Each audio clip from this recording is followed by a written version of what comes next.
America values and welcomes peaceful people of all faiths. Christian, Jewish, Muslim, Sikh, Hindu, and many others.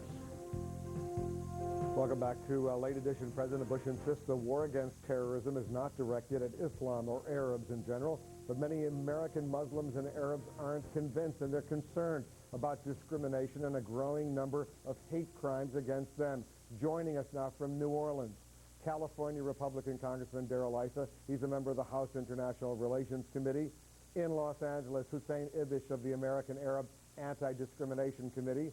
And here in Washington, Michael Weisskopf, senior correspondent for Time magazine, who's reported extensively on this issue. Gentlemen, welcome to Late Edition. And Hussein Ibish, let me begin with you. How serious of a problem is this discrimination, hate crimes against American Arabs and American Muslims?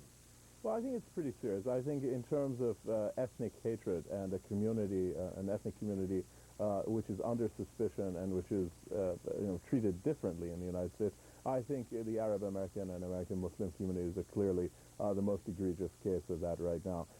Following September the 11th, we confirmed over 700 violent incidents involving a backlash against Arab Americans. And that number has declined, but we still face a major problem with employment discrimination, a major problem with the kind of discourse in our society, the way in which Arab culture and Islam is discussed in our media, in our society, I think often does sort of promote fear, suspicion, sometimes even hatred. And I think also the government has sent a mixed message. I mean, on the one hand, the government's been very good about fighting hate crimes and discrimination when committed by private individuals or by corporations. But some of the government's own policies, particularly immigration-related policies, have sent a mixed message because some of these policies are clearly discriminatory. And so I think that that's another element of the problem that's making life very, very difficult for people.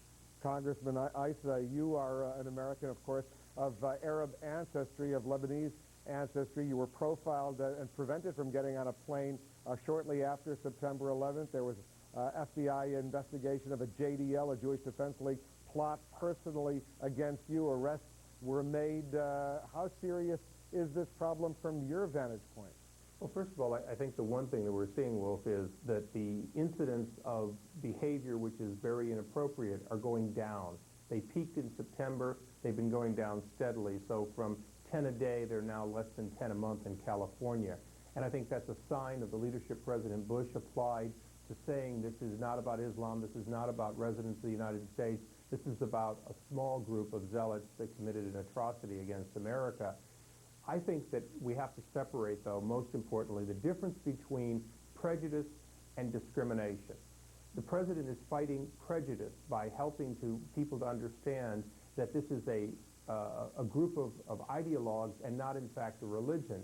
Discrimination is a law enforcement job, and I believe the Attorney General and all law enforcement are being applied pretty fairly to go after discrimination when it crosses the line from free speech of being upset about September 11th to actions which are illegal or inappropriate.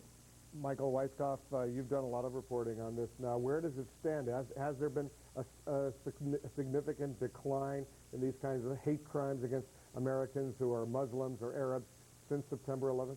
That's true, and records reflect that. We need a little historical perspective here, though, Wolf. Of course, every hate crime, every act of prejudice is intolerable. But historically, this is a very different period than other times in this country when we have felt under attack. We don't see internment camps as the Japanese suffered in World War II. As far back as the 20s, after World War I, we had an Attorney General who was leading a campaign against people of Asian descent called the Yellow Peril at the time.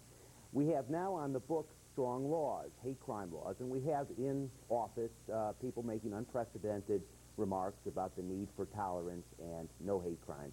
These are all benchmarks of a society that needs to be credited with a little bit more elasticity and tolerance. I'd like to agree with Michael. Yeah, I'd like to agree with Michael on that. I mean, I think one of the lessons that we can draw from the post-September 11th experience is that the vast majority of the American people have proven once again their basic decency, their commitment to tolerance, and essentially living together as one people, regardless of ethnicity and religion, etc. But there is still a minority that does indulge in hate crimes, that does express discrimination through employment discrimination, other forms of discrimination.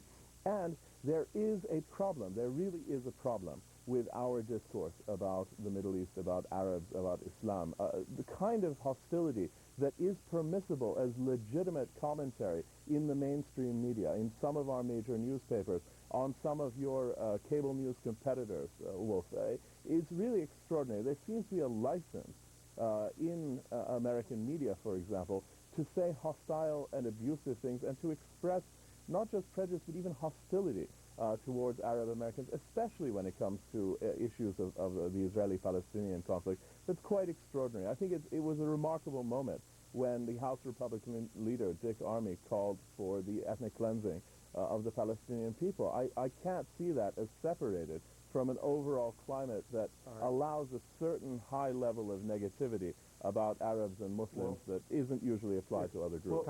Congressman, go ahead. Well, you know, Dick Armey personally sought me out on the floor to express his regret for those statements and to express how he shouldn't have done it, and he regrets that he has apologized repeatedly. I think human failures that occur when we're talking, as we're doing here today, need to be understood in the context. I think I'd like to comment, though, on this constant perception we have that somehow the media is being biased. The media is exercising the First Amendment rights we're all given. And I think that if we try to go too far in saying, well, one station is doing one extreme and the other is being biased the other way, if we don't encourage both sides to be expressed, then what happens is we say, well, we have to have what we think is right.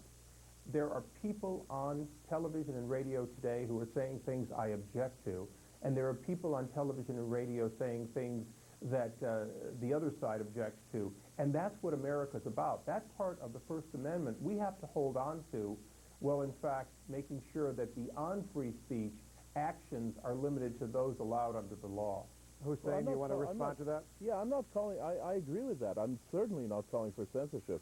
I think, you know, everyone is free to express their views, and commentators are paid to do so. What I'm saying is that we hold different standards for different groups of people. And there are standards that editors and people who run various different television companies and different magazines and different newspapers are using that are really being differently applied.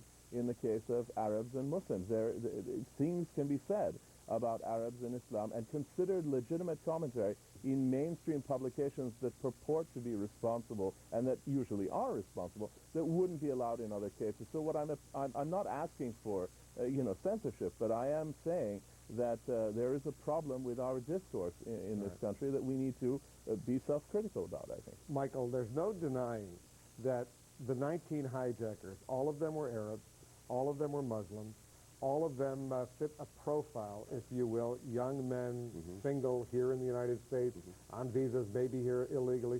What's wrong, as for example, Congressman Scott McInnes, a Republican of Colorado, saying what he said to me late last year. He said, these hijackers, we knew that they were all in a certain age group. We knew that they were all male. We knew that they were all Arab. We knew that they were of the Islamic faith. When you put all of those factors together, you are darn right. You better pull those people aside and start asking some questions in defense of profiling, if you will. Those kind of comments lead to stereotyping, and that's what we want to avoid. All those facts may be accurate, but they have to be enforced with a certain amount of discretion. When Attorney General Ashcroft seeks to interview all visa holders from that part of the world, as he did months ago, this further leads to the stereotype. Unfortunately, we have to, in a war footing as we are now on, have to exercise a certain amount of enforcement. And it's a question of how, to what extent it's enforced, the degree of it. All right, stand by. We're going to take a quick break. Hussein, we're going to continue.